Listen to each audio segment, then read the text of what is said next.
Ryan বাসর ঘরে প্রবেশ করতেই সামিহা সালাম দিল দুষ্ট হেসে। আসসালামু আলাইকুম গুন্ডার লিডার। নববধূর দুষ্ট কথা শুনে রায়ান যেন চমকে গেল কিঞ্চিত ভাবে। সালামের জবাব না দিয়ে ভ্রুকুচকে প্রশ্ন করল, কি গুন্ডার লিডার? এটা আবার কি? ইচ্ছত হেসে সামিহা জবাব দিল, মনে করে দেখুন, আর স্মরণ করতে না পারলে রুমের বাইরে গিয়ে বসে থাকুন। বোঝাই তো যাচ্ছেই কে গুন্ডা। বাসর রাতেই গুন্ডামি শুরু করে দিয়েছে আমার সাথে। দেখতে হবে না কার বউ আমি? গুন্ডার লিডারের বউ হয়েছি, গুন্ডামি তো একটু করবই। আচ্ছা, এই গুন্ডার লিডারটা যেন কি? পাকড়িটা বিছানায় ছুঁড়ে মেরে বউয়ের পাশে বসতে বসতে প্রশ্ন করল, আপনাকেই স্মরণ করতে হবে মিস্টার গুন্ডার লিডার। বলেছি তো, মনে করতে না পারলে কাছে আসবেন না, রুমের বাইরেই থাকবেন। বিশাল ঝামেলা তো। ডানে বামে মাথা নেড়ে নিরুপায় ভঙ্গিতে হাসি দিল রায়ান। ধীরে ধীরে চুলগুলোতে হাত বুলিয়ে নিল একবার। অতঃপর আখি পল্লব বন্ধ করে শির উঁচিয়ে ভাবল কিছুক্ষণ। বেশি সময় বিলীন হয়নি ভাবনায়। আচানক ধারাহারা খুশির এক রেশ দেখা দিল নয়ন বদনে। বইয়ের হাত দুটো নিজের দু হাতের মুঠোয় নিয়ে খুশি জড়ানো কণ্ঠে বলল, সেই রাতের ট্রেনে বলেছিলে গুন্ডাদের সামনে যে থাকে সেই গুন্ডার লিডার। আমি গুন্ডাদের সামনে ছিলাম বলে আমাকেই ওদের লিডার বানিয়ে দিয়েছো সেদিন। ভারী দুষ্ট তো তুমি। এখনো মনে রেখেছো সেই সব? আপনার মতো নাকি যে সব ভুলে বসবো? তোমাকে পাবার আশায়, ভালোবাসায় হারাবার ব্যাকুলতাই ভুলে গেছি সব। তাই বউকে জবাব না দিয়ে পকেট থেকে একটি সতেজ লাল গোলাপ বের করল রায়ান। নয়নে নয়নে হারিয়ে নেশালো কণ্ঠে বলল, তুমি না এই গোলাপের চেয়েও বেশি সুন্দর, এমন শত সহস্র ফুলের চেয়েও সুন্দর, সুশ্রী।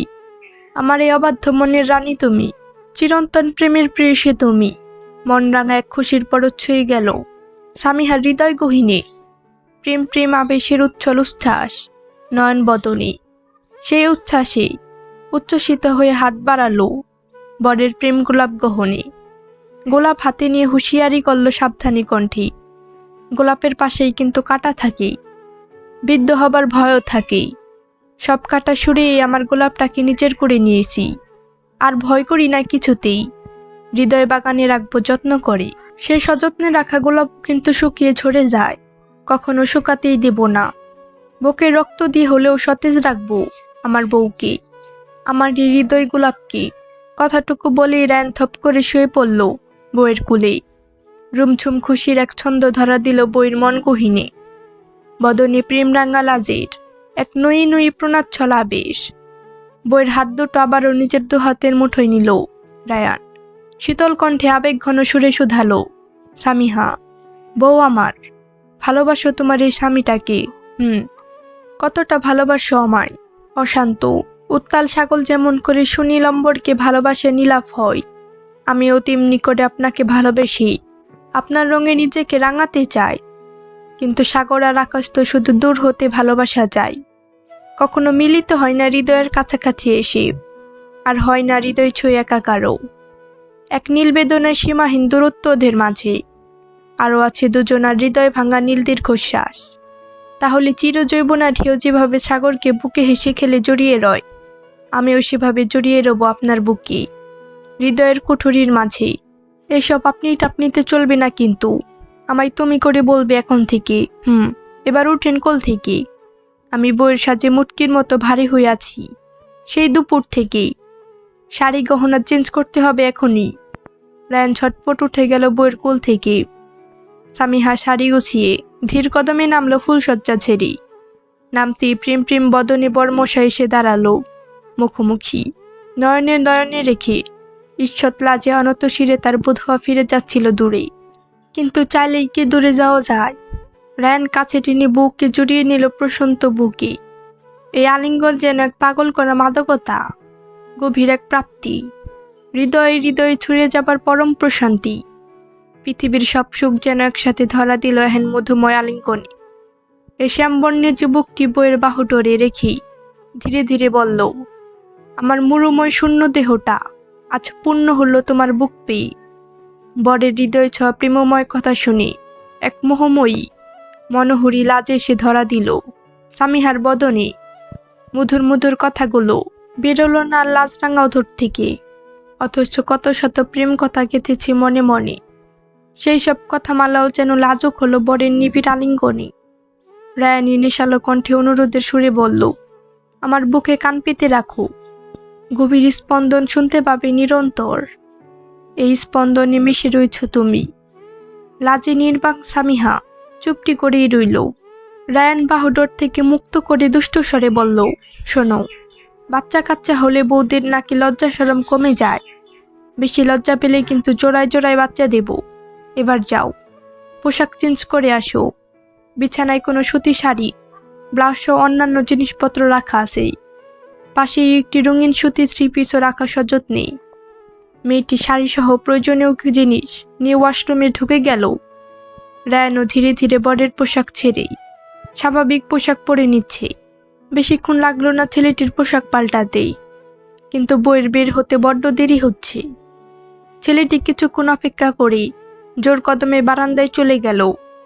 চেয়ারে বসে নিজের মুঠোফোনে থাকা বিয়ের ছবিগুলো দেখছে এক মনে। ওয়াশরুমে ঢুকে সামিহা বিয়ের সাজ চেঞ্জ করে নিয়েছে। বিয়ের ব্লাউজটিতে কিছুটা মেকআপ লেগে যাওয়ায় সেটি ছুঁড়ে মারল বালতিতেই।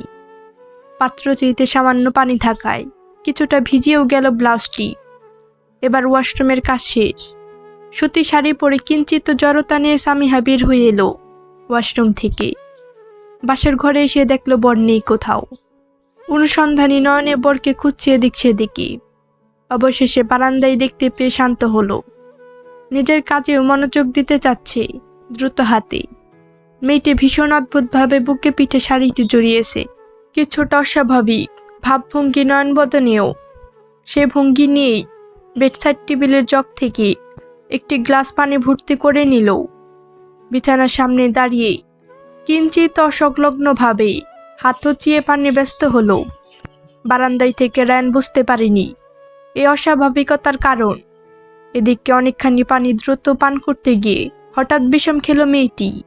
মুখ থেকে সব পানি উগড়ে পড়ল শরীর আর বিছানায়। পরনে সুতি শাড়িটা বুকের অংশ থেকে ভিজে গেছে। একটু পানি পড়েছে তো। বিছানায় রাখা সুতি থ্রি পিসের জামাটা ছিল সবার উপরে। সে জামাটাও ভিজে গেল পানিতে। দূর থেকে রায়ানের বোধগম্য হয়নি ভিজে যাওয়ার ব্যাপারটি। চুপি চুপি উঠে এসে পেছন থেকে বাহু ডোরে বেঁধে নিল বউকে। কিঞ্চিত ভেজা শরীরে পুরুষালী হাতের বাঁধনে সামিহা কিছুটা কেঁপে উঠল অজানা শিহরণে। মুহূর্তেই পেছন থেকে আওয়াজ এলো, কি খাবড়ে গেলে নাকি? সামিহা জবাব দিল না। রায়ান হিমশীতল কণ্ঠে শুধালো, তুমি ঠিক আছো এখন? আর কথা না বাড়িয়ে ছেলেটি প্রেম পিপাসায় মুখ গুজে নিল বইয়ের গলায়। তার বোধ হওয়া যেন বেশি হরিত হলো স্বামীর পাগল করা প্রথম চুম্বন স্পর্শে। বইয়ের গলা থেকে মুখ উঠিয়ে ঘোর লাগা কণ্ঠে শুধালো, তোমার গলায় কেন প্রথম আদর করেছি জানো? না, যেদিন আমাদের প্রথম দেখা হলো ট্রেনে, সেদিন তোমার গলার চাপি ধরেছিলাম, তাই এখান থেকেই ভালোবাসা শুরু করলাম। কথাটুকু বলে রায়ান নেশালো ভাবে চুমু খেতে চাইল ঘাড়ে। আচানক পিঠে জড়ানো শাড়িটা সরে গেল সামিহার। পিঠের দিক থেকে ব্লাউজটি পুরোপুরি খোলা। এহেন অবস্থা দেখে রায়ান রীতিমতো ভরকে গেল। দুহাত পিছিয়ে আমতা আমতা করে প্রশ্ন করল, তো তুমি এত অ্যাডভান্স কেন? আগে ভাগেই ব্লাউজ। রায়ান কথা শেষ করতে পারেনি। তার আগেই সামিহা নিরুপায়ের মতো করে জবাব দিল, এই ব্লাউজের হুকগুলো পেছন দিয়ে আমি না, অনেক চেষ্টা করেও লাগাতে পারিনি। রায়ান হো হো করে হেসে উঠল, সরি, আমি তন্য কিছু ভেবে বসেছিলাম। এত বেশি ভাবতে হবে না, এবার হুকগুলো লাগিয়ে দিন তো। ছেলেটির অবদ্ধ হাত কাঁপছে এক অদ্ভুত প্রণয় শিহরণে। সে হাতেই আলতো করে ব্লাউজের হুক লাগিয়ে দিচ্ছে। ভীষণ লাজুক কিন্তু প্রেমময় বদনে যুবকের। ব্লাউজ আটকে সলঙ্গ বদনে বউকে ঘুরিয়ে নিল নিজের পানে। বউয়ের বদনে ভালোবাসার পরশ এঁকে দেবার বড্ড স্বাদ জেগেছে মনে। কিন্তু সে স্বাদ মেটানোর আগেই চমকে গেল বোধহর বুকের দিকটায় ভেজা শাড়ি দেখে। আরে, শাড়িও ভিজে গেছে দেখছি, তোমার বুকে তো ঠান্ডা লেগে যাবে। সামিহা লাজুক স্বরে জবাব দিল, শাড়ি ব্লাউজ দুটোই ভিজেছে। আচ্ছা, শাড়ি পাল্টে থ্রি পিসটা পরে নাও। বিছানায় রাখা জামাটাও ভিজে গেছে, তাহলে বিয়ের লাগেজটা কোথায়? রায়ান এদিক সেদিক তাকিয়ে দেখল কক্ষে লাগেজ নেই। মুঠোফোন নিয়ে দ্রুত কল দিল ছোট ভাই সুচনকে। রিসিভ হতেই প্রশ্ন করল, সুচন, বিয়ের লাগেজটা কই রে? লাগেজ তো আম্মুর রুমে। ফোন কেটে দিয়ে বইয়ের পানি চেয়ে নিচু স্বরে বলল, লাগেজটা তো আম্মুর রুমে। আপনি গিয়ে লাগেজটা একটু নিয়ে আসেন। দেখো, সারাদিন পরিশ্রম করে আম্মু এখন একটু ঘুমোচ্ছে। সজাগ করে লাগেজ আনতে যাওয়াটা কি ঠিক হবে? না না, দরকার নেই তাহলে। আমি বরং ভেজা কাপড়েই থাকবো। কথাটুকু শেষ না হতেই পরপর দুটো হাঁচি দিল সামিহা। হাঁচি শেষে নিজেকে ধাতস্থ করলো, ছোট্ট করে একটু কাশিও দিয়ে বসল। শরীরে ঠান্ডা জমে যাবার পূর্বভাস। এমনটা দেখে রায়ন উল্টো দিকে ফিরে দুষ্ট স্বরে বলল, এক কাজ করো, এখন শাড়ি ব্লাউজ দুটোই খুলে ফেলো। ধুর, কি যে বলেন? লাজনর্ম ভঙ্গিতে নাকি সুরে জবাব দিল সামিহা। জবাব শেষে আবারও কাশি শুরু হলো। রায়ন এবার বইয়ের পানি চেয়ে সলঙ্গ এসে বলল, যাও, ভেজা কাপড় ছেড়ে এসো। চুপ করেন তো। হাস্যোজ্জ্বল বদনে গলা হাঁকিয়ে জোরে ধমক দিল সামিহা। ধমক শেষেই পরপর 3টে হাঁচি। উপায়ন্তর না দেখে স্বেচ্ছায় ঢুকে গেল ওয়াশরুমে। কিছু তো একটা করতেই হবে। বিষম ওঠার সময় ফ্লোরেও সামান্য পানি পড়ে যায় মেয়েটির মুখ থেকে। রায়ন পা দিয়ে শতরঞ্জি টেনে ফ্লোরে পতিত পানিটুকু মুছে নিল। ওয়াশরুমে ঢুকেও লাভ হয়নি সামিহার। পিঠের উপরে থাকা ব্লাউজের অবাধ্য হুকগুলো এবারও খুলতে পারছে না বেচারি। উপায়ন্তর না দেখে ওয়াশরুমের দরজা খুলে দিল শক্ত হাতে। বর্মশাই তো গভীর মনোযোগ মুঠোফোনে ছবি দেখতে ব্যস্ত। ঘাড় ঘুরিয়ে তাকাতে লাজক কণ্ঠে সামিহা আবার অনুরোধ করল, ব্লাউজের হুকগুলো খুলতে পারছি না, একটু খুলে দিন তো। বিয়ে করে এক অদ্ভুত চাকরি পেলাম তো। ঠোঁট টিপে হেসে কথাটা বলেই রায়ন এগিয়ে গেল কাছে। সামিহা ঘুরিয়ে দাঁড়িয়ে এসে উল্টো হয়ে। ওয়াশরুমের আয়নাটা ঠিক ওদের অপোজিটে। দুজনেই আয়নায় দেখছে দুজনের সলঙ্গ ঘোর লাগা বদন। রায়ন দ্রুত হাতে ব্লাউজের হুক খুলে দিয়ে ফিরে এলো সজ্জায়।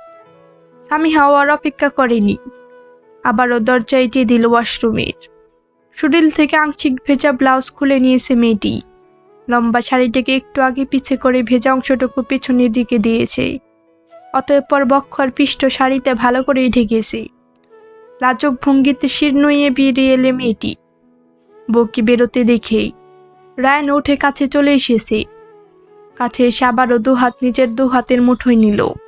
ছেলেটির নয়নে কামনার সলঙ্গ নেশা, হৃদয়ে অসীম প্রেম তৃষ্ণা। বইয়ের হাত ছুঁয়ে ঈষৎ আবেগঘন কণ্ঠে বলল, তোমাকে না খুব সুন্দর লাগছে। মেয়েটির আনচ্ছির আরো অবনত হল লাজে, যেন এক অজানা হিমশীতল নীরবতার মাঝেই। রায়ন নেশালো কণ্ঠে অনুরোধে সুরে বলল, চলো বউ, শুয়ে পড়ি। এখনো লাজের ঘরে নির্বাক মেয়েটি। কথামালা যেন হারিয়ে গেছে কোনো অজানায়। রায়ানি ফিসফিসিয়ে শুধালো, কি হলো, ঘুমাবে না? ছেলেটির দুহাত জড়ানো বইয়ের হাতেই এবার কণ্ঠ থেকে লাজের ঘুমটা সরিয়ে নিল সামিহা। নিচু স্বরে মিনমিনিয়ে প্রশ্ন করল, আচ্ছা, আপনি বারবার আমার দু হাত এভাবে আপনার মুঠোয় পুরে রাখেন কেন? কখনো যেন আমার হাত ছেড়ে যেতে না পারো। গম্ভীর ভাবুক কণ্ঠে জবাব দিল রায়ান। ও আচ্ছা। কথাটুকু বলেই লাজুক হাসি দিল সামিহা। এ হাসি যেন কামনার ইশারাই দিল। প্রেমে হারাবার আহ্বান করে গেল চুপটি করেই। সে আহ্বানে পাগল করা রায়ান চুমু খেতে চাইল বই লাজুক ধরে। তার বধুয়া হাত দিয়ে বাধা দিল বরের দুষ্ট উদ্ধারে। নাছর বান্দা বর্মশায় কোলে তুলে নিল মিষ্টি বউটিকে। এ যেন এক মখমলি সুখের মনরাঙা প্রেমানুভূতি। রংধনু সব রং এসে চুপি চুপি ধরা দিয়ে সেই মধুক্ষণে। অবাধ্য, অশান্ত, প্রেমাতাল দুটো মনের কোণে। দুর্লভ সব স্বপ্নেরাও আজ বাসরের বাঁশি বাজাচ্ছে মন দুয়ারে এসে। বউকে কুলে তুলে নিতেই অবাধ্য শাড়িটি আবারও সরে গেল পৃষ্ঠদেশ থেকে।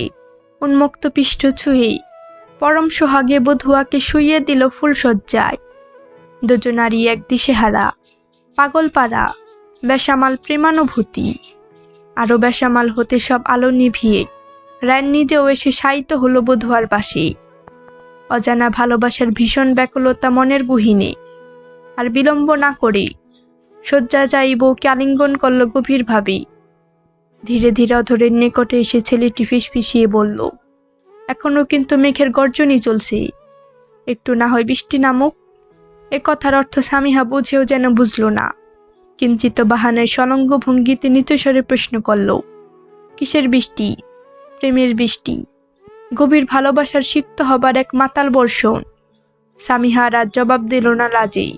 এই নীরবতা, এই মৌনতা বরকে সম্মতি দিচ্ছে চুপিসারেই। বরের এহেন আলিঙ্গনে অবাধ্য বুক শুধু ধুকধুক করছে নিরন্তর। নিঃশ্বাস গভীর থেকে সুগভীর হচ্ছে দ্রুত। ভালোবাসায় হারাবার ব্যাকুলতাও যেন এখন গাঢ় থেকে প্রগাঢ়। র্যান নিশালো ভঙ্গিতে অধর ডুবিয়ে দিল বৈরধরি। এক চুম্বন হচ্ছে পরম তৃষ্ণার, চরম বেসামাল ঘুরে। এ যেন এক মরুৎ তৃষ্ণা, বহু রাতের, বহু বসন্তের, চির আকাঙ্ক্ষিত শূন্য হৃদয়ের প্রেম তৃষ্ণা। আরো গভীর প্রেম তৃষ্ণায় হারাতে দুজনই যেন ব্যাকুল। এক দীর্ঘ প্রণয় সারে যাত্রা শুরু হচ্ছে এই মধুরাতে। এহেন মধুক্ষণে সামিহার কম্পিত বক্ষ যেন সাগরের উত্তাল ঢেউয়ের ন্যায় উঠানামা করছে নিরন্তর। যে ঢেউয়ে ভেসে যেতে রায়ন সারি সুরিয়ে অধর ডুবিয়ে দিল বইয়ের গলায়। এ প্রথমবার হৃদয় মিশে গেছে হৃদয়ে। এ যেন প্রণয় সায়রে ডুবে যাবার বহু প্রতীক্ষিত ক্ষণ, হারাবার মধুময় মধু লগন। বধুয়াও হারাবার আশায় উত্তাল বক্ষ মাঝারে আপন করে নিল বরকে। দুজনই যেন উন্মাতাল মাদকতা খুঁজে পেল দুজনার মাঝে। চুপি চুপি হারিয়েও যাচ্ছে গভীর থেকে আরো গভীরে। এ স্রোতে ভেসে পাড়ি দেবে দীর্ঘ প্রণয় সায়রও, সুদীর্ঘ প্রেম যাত্রা। সকাল থেকে দূরম্বরে কালো মেঘের ঘনঘটা, এখনো সূর্যের দেখাই মিলেনি ঠিকভাবে। সকাল 10টার মতো বাজে এখন। আর সবাই সেজে গুজে পরিপাটি বেশি বৌবাতে যাবে জেলা শহরে। রায়ানদের ওখানে যাবার প্রস্তুতি নিচ্ছে অনেকেই এখন থেকেই। ভীষণ ব্যস্ততা মধুখানের বাড়িতে। এ চেয়ারম্যান সাহেবের পরিপাটি যৌথ পরিবার। বড় ভাইয়ের সাথে এক হাঁড়িতেই রান্নাবান্না। ভাইয়ের নাম মাহমুদ খান, ভাইয়ের পুত্রকন্যা দুজন, তনয় খান, পৌশি খান। তনয় খানের বউয়ের নাম ফাইজা খান। এ ফাইজার ভাই হচ্ছে ডাক্তার ফারিস খান। ওরাও একই খান বংশের বংশধর। মধু খানের একমাত্র চাচাতো ভাইয়ের পুত্রকন্যা ফারিস আর ফাইজা। পুরনো আর নতুন সম্পর্কের জোরে এ বাড়িতে কারণে অকারণে আগমন ঘটে ফারিসের। মধু খান মাহমুদ খান পিতৃদয় ফারিসকে না ডেকে খেতেও বসে না। ভীষণ পছন্দ করে দুজনই। এই সকালেও মধু খান মাহমুদ খান কয়েকবার ফোন দিয়েছে ফারিসকে। ব্রেকফাস্ট করতে দেরি করছে বলে। আর ছুটি ছেলেটির। ছুটিতে থাকার কারণে ঘুমিয়েছে একটু বেশি করে, তাই একটু দেরি হয়ে গেল। ব্রেকফাস্টের জন্য মাত্রই চেয়ারম্যানের বাড়িতে ঢুকলো ফারিস। প্রথমে সাক্ষাৎ হয়েছে রিধিতা আর পৌশির সাথে। সাক্ষাতের শুরুতেই ফারিসের রীতিমতো ঝগড়া লেগে গেল একটি বিশেষ বিষয় নিয়ে।